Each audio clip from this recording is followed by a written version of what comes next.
A very good morning to all of you students. Today we are going to study lesson number 2, administrative structure, policies and impact of British rule. आज हम लोग क्या पढ़ने वाले हैं कि British rule में का जो एडमिनिस्ट्रेटिव स्ट्रक्चर था वो कैसा था, उसकी पॉलिसीज़ कैसी थी, उसका इम्पैक्ट क्या था. East India Company showed the exit door to its rival French company by defeating them in Carnatic wars. French company को कार्नेटिक वॉर में ईस्ट इंडिया कंपनी ने हरा दिया और उसका एग्जिट डोर भी खोल दिया, उसको बाहर जाने का रास्ता भी उसका खोल देता है. The company establish supremacy over Bengal, Bihar, Orissa, Awadh and Mughal empire after the battles of Plassey and Buxar. अब कंपनी क्या करती है, सभी जगह अपना कंट्रोल करती है. कहाँ कहाँ? बंगाल, बिहार, उड़ीसा, अवध, मुगल एम्पायर. जो बैटल ऑफ कहाँ से, कब के बाद? बैटल ऑफ प्लासी और बक्सर के बाद. The company got diwani rights in Bengal. Bengal में क्या होती है, कंपनी को क्या मिल जाता है? दीवानी राइट्स मिल जाते हैं. बिहार में मिल जाते हैं, उड़ीसा में मिल जाते हैं by the treaty of Allahabad. Now from traders they became administrators. Traders थे अभी तक, अब क्या बन गए? एडमिनिस्ट्रेटर बन गए. अभी तक व्यापार करने वाले थे, अब रूल्स करने वाले हो गए. The ambition of the company kept on soaring and brought South Indian under control after Mysore war. On one hand, the other hand, by defeating Marathas, they established their power in central India. Mysore में और मराठा को हराने के बाद central India में इनकी power establish हो जाती है. फिर इसके बाद 1857 तक द होल इंडिया डायरेक्टली और indirectly was under the control of British rule. 1857 तक पूरी तरह से ब्रिटिश क्या करती है, उसको कंट्रोल कर लेती. किसको कंट्रोल करती है? पूरे इंडिया को. चाहे वो डायरेक्टली रूल कर रही हो, चाहे वो इनडायरेक्टली हो, बट पूरे के पूरे राइट्स, कंट्रोल, सब कुछ अब ब्रिटिश के पास था. सब कुछ अब किसके पास था? ब्रिटिश के पास. Thus, taking advantage of unstable political condition of India, a trading company succeeded in establishing its rule. India का अनस्टेबल पॉलिटिकल कंडीशन के बाद, इंडिया का जो अनस्टेबल पॉलिटिकल कंडीशन था उसके कारण जो ट्रेडिंग थी वो क्या हो जाती है? रूल्स मीन्स एडमिनिस्ट्रेशन में बदल जाती है. रूल्स या एडमिनिस्ट्रेशन में बदल जाती है. इसका मतलब क्या हो गया? अब जो रूल्स बन रहे थे वो सब कुछ ईस्ट इंडिया कंपनी के द्वारा बनाए जा रहे थे. अब जो मतलब एक व्यापारी बन के आए और राजा बन के बैठ गए. यहाँ बेसिकली क्या था ब्रिटिश का? जो ब्रिटिशर्स थे वो व्यापारी बन के इंडिया में आए थे, बट राजा बन के बैठ गए थे. मीन्स सारे कंट्रोल, सब कुछ अब किसके पास था? सब कुछ ब्रिटिश के पास था. कंपनी के एम्प्लॉय कैसे थे? ग्रीडी, डिसऑनेस्ट, लैक्ड विजन और एंड प्रॉपर एजुकेशन. ये सब उनमें बहुत ज़्यादा भरा हुआ था. मतलब लालची थे, ईमानदार बिल्कुल नहीं थे, बेईमान थे, ये सब उनमें था. मीन्स अपना फ़ायदा जानते थे. Their aim was to hold wealth and they were ready to go any extent to fulfil this purpose. उनका क्या काम था? उनकी जो इच्छा थी वो क्या थी? अपना काम बनाने की थी. मीन्स अपने आप को बहुत ज़्यादा विशाल बनाने की थी, अपने राइट्स को कंजर्व करने की थी, अपने वेल्थ को कंजर्व करने की थी. इसके लिए वो कुछ भी करने के लिए तैयार थे. कोई भी एफर्ट डालने के लिए वो तैयार रहते थे. To achieve this purpose rules were formed and implemented frequently. इस पर्पस को अचीव करने के लिए वो क्या काम किया करते थे? रूल्स बनाते थे और तुरंत उसको इम्प्लीमेंट भी करते थे, तुरंत उसको लागू भी करते थे.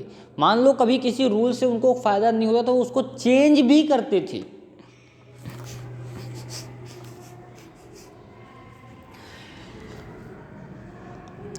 Dual role in Bengal. ये जो डुअल रोल था, कैसे? डुअल रोल का मतलब क्या था? आप बक्सर की बैटल के बाद, after the battle of Buxar, the English company sign the treaty of Allahabad with Mughal empire Shah Alam. He handed over the rights of diwani of Bengal, Bihar and Orissa to the company. Shah Mughal empire Shah Alam क्या थे उस समय पे, उन्होंने बक्सर के बैटल के बाद सब कुछ क्या कर दिया, ब्रिटिश कंपनी को दे दिया, सारे राइट्स ब्रिटिश कंपनी को दे दिया। With these rights the company had control over the total revenue of Bengal. अब इस राइट के कारण कंपनी जो टोटल रेवेन्यू होता था, टोटल खर्चा होता, टोटल इनकम होती थी, वो सब में कंट्रोल हो गया। किसका कंट्रोल हो गया? कंपनी का कंट्रोल हुआ। कहाँ पे? बंगाल में। The Nawab of Bengal Najmuddaula handed over the rights of Nizamat to the company, but the company was not ready to bear such onerous responsibility. निजामत के राइट कंपनी को देते हैं, कौन देते हैं? नवाब ऑफ बंगाल। बट कंपनी इसके लिए, इस रिस्पॉन्सिबिलिटी के लिए अब रेडी नहीं थी। The company wanted his control only over treasury and army. Company राज्य चलाने में इंटरेस्ट नहीं रखती थी। कंपनी क्या काम चाहती थी? केवल ट्रेजरी मीन्स पैसों पे, लेन देन पे, पैसों पे, अकाउंट्स पे और आर्मी पे कंट्रोल चाहती थी। Robert Clive was the governor of Bengal. Robert Clive क्या थे? गवर्नर थे। कहाँ के? बंगाल के। He knew it well that company was not efficient enough to carry diwani and nizamat responsibility. उनको पता था कि कंपनी इतनी कैपेबल नहीं थी उस समय पे कि वो दीवानी और निजामत रिस्पॉन्सिबिलिटी को हैंडल कर सके।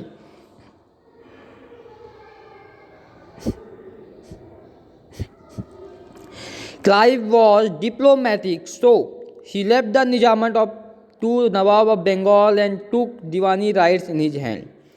उन्होंने क्या किया? नवाब ऑफ बंगाल को निजामत दे दिया और दीवानी राइट अपने पास रखे। निजामत मीन्स क्या होता है? निजामत का मतलब गवर्न करने, निजामत मतलब किसी चीज़ को गवर्न करना, शांति बनाए रखने का जो मीन्स जो शासन था, वो शासन किसको दे दिया? नवाब ऑफ बंगाल को दे दिया। ठीक है। लेकिन जो आर्मी थी वो सब किसके पास रखी? अपने पास रखी। The company appointed Raja Khan as the Naib Diwan of Bengal.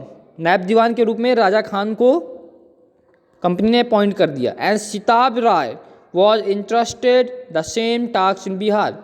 और सिताब राय को बिहार में। The expenses of Nizamat, maintenance of the Nawab of Bengal and the person to Mughal Emperor were paid by the amount collected as revenue.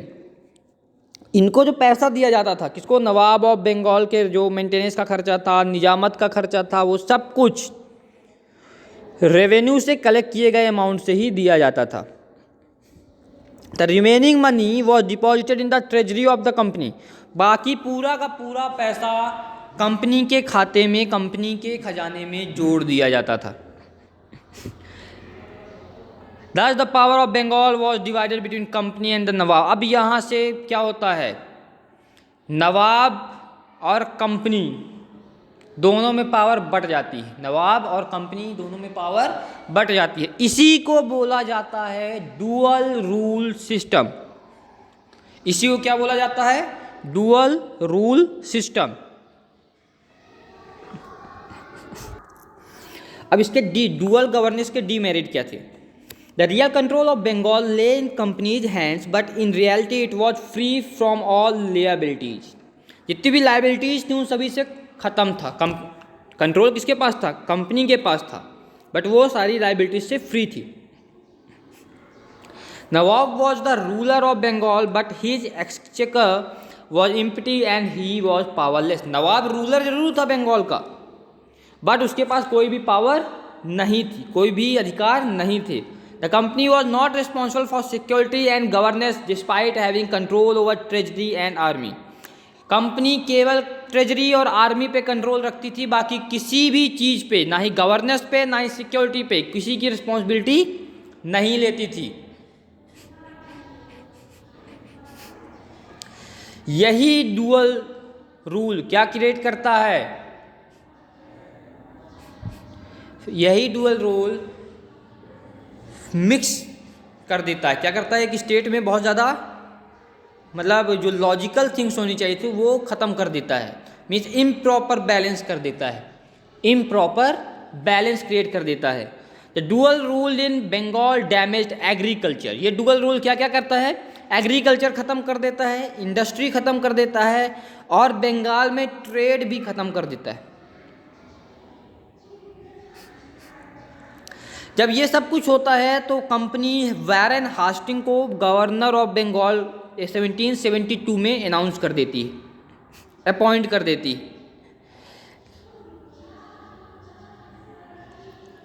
Hastings जैसे ही चार्ज लेते उन्होंने क्या किया, dual rule system को ख़त्म कर दिया। और क्या काम किया, निजामत और दीवानी दोनों ही अपने कंट्रोल में ले लिए। हास्टिंग ने जैसे ही चार्ज लिया, चार्ज लेते ही उन्होंने क्या किया, डुअल रूल सिस्टम को ख़त्म कर दिया और निजामत और दीवानी दोनों के अधिकारों को अपने हाथ में ले लिया। The Nawab of Bengal had nothing to do now except getting pension. अब बंगाल के नवाब के पास कोई भी काम नहीं था, केवल क्या काम था, पेंशन पाने वाला। मतलब क्या हुआ, नवाब बंगाल को रिटायरमेंट दे दिया। रेगुलेटिंग एक्ट 1773 का ये रेगुलेटिंग एक्ट क्या था, East India company was an independent trading body. East India company क्या थी, इंडिपेंडेंट ट्रेडिंग बॉडी, मीन्स उसके ऊपर किसी का कोई रोकथाम नहीं था, किसी से कोई परमिशन उसे नहीं लेनी होती थी। The board of directors manage the entire functioning of the company. जो बोर्ड ऑफ डायरेक्टर थे वही कंपनी की पूरी फंक्शनिंग को मैनेज करते थे। दिस कमेटी अपॉइंटेड एंड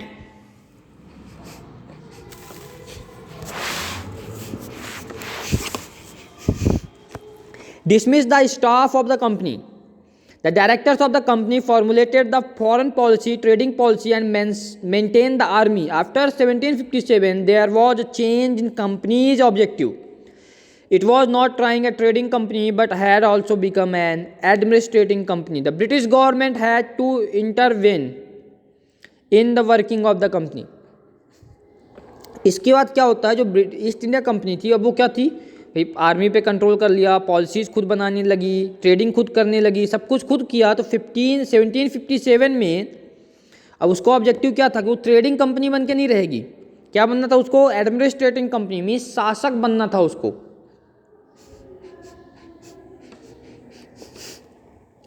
जब उसको शासक बनना था तो अब ब्रिटिश गवर्नमेंट उसमें इंटरफेयर करती। क्या करती ब्रिटिश गवर्नमेंट, इंटरफेयर करती। मीन्स उसने बंगाल की पूरी सिचुएशन का क्या लिया, इन्फॉर्मेशन ली, बंगाल की पूरी सिचुएशन की इन्फॉर्मेशन ली, जो लूट हुआ उसका इन्फॉर्मेशन लिया, मिस गवर्नेंस की इन्फॉर्मेशन ली, और जो भी कंपनियों द्वारा अलग अलग प्रैक्टिसेस की जाती थी, अलग अलग कार्य किए जाते थे, उन सभी की इन्फॉर्मेशन ली, डुअल रूल के बारे में इन्फॉर्मेशन लिया।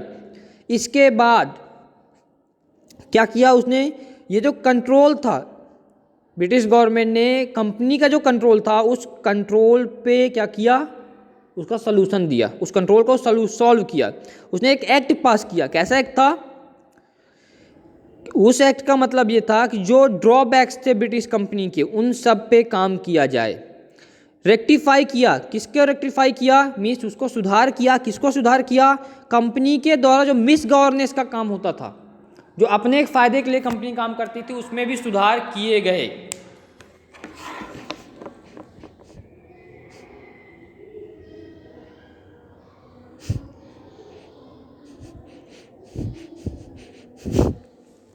अब इसके बाद क्या होता है, जो ईस्ट इंडिया कंपनी थी वो एक ट्रेडिंग बॉडी नहीं थी, क्या बन गई थी, वो पॉलिटिकल ऑर्गेनाइजेशन बन गई थी, एक पॉलिटिकल पार्टी बन गई थी, ऑर्गेनाइजेशन बन गई थी।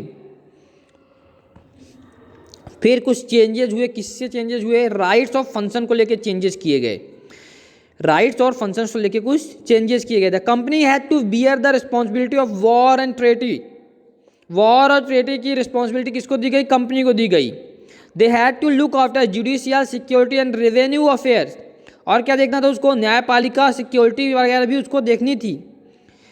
और कुछ the political and economical condition of Indian state saw sharp decline during the rule of company. Company के रूल के कारण जो पॉलिटिकल कंडीशन थी और इकोनॉमिकल कंडीशन थी उसमें बहुत ज़्यादा गिरावट आती है। किसके, इंडिया के पॉलिटिकल कंडीशन और इकोनॉमिकल कंडीशन पे।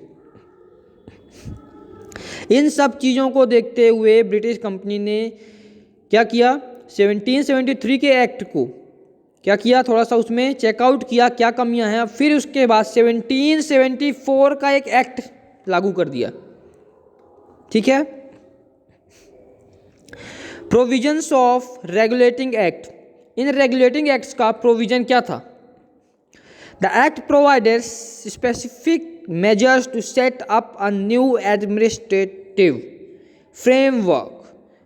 Bengal, Madras and Bombay presidencies were independent, but this act ended their freedom. ये सभी चीज़ क्या किए गए? इंडिपेंडेंट तो कह दिया गया, किसको किसको इंडिपेंडेंट कह दिया गया? इस एक्ट के बाद इंडिपेंडेंस कह दिया गया कि आप सब आज़ाद हो, किसको किसको? बंगाल, मद्रास और बॉम्बे को। बट उनकी आज़ादी ख़त्म भी कर दी गई। ये तो था कि भाई वो आज़ाद हैं, इंडिपेंडेंट हैं, लेकिन इस एक्ट ने उनकी आज़ादी को ख़त्म कर दिया। इंडिपेंडेंट हैं बट आज़ादी नहीं है। मीन्स अब वो यहाँ से किसी दूसरे के कंट्रोल में चल रहे हैं। तो governor of Bengal was made the governor general of Bengal. जो बंगाल के गवर्नर थे उनको क्या बना दिया गया? बंगाल का गवर्नर जनरल और मद्रास का गवर्नर जनरल। 4 मेंबर काउंसिल बनाई गई। कितने मेंबर काउंसिल बनाई गई? 4 मेंबर काउंसिल। किस लिए बनाई गई? ताकि वो गवर्नर जनरल की हेल्प कर सकें। गवर्नर जनरल चीफ बनाए गए, किसके? मिलिट्री के चीफ और नॉन मिलिट्री अफेयर्स के।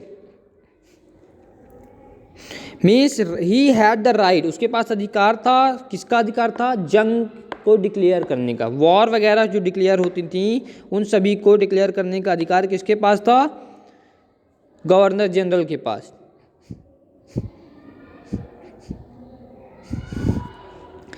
The board of directors were to look into the affairs of governor general and his council.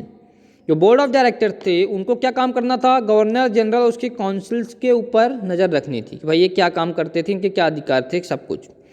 The act also provided for the establishment of a supreme court at Calcutta. Calcutta में एक supreme court भी बनाई गई।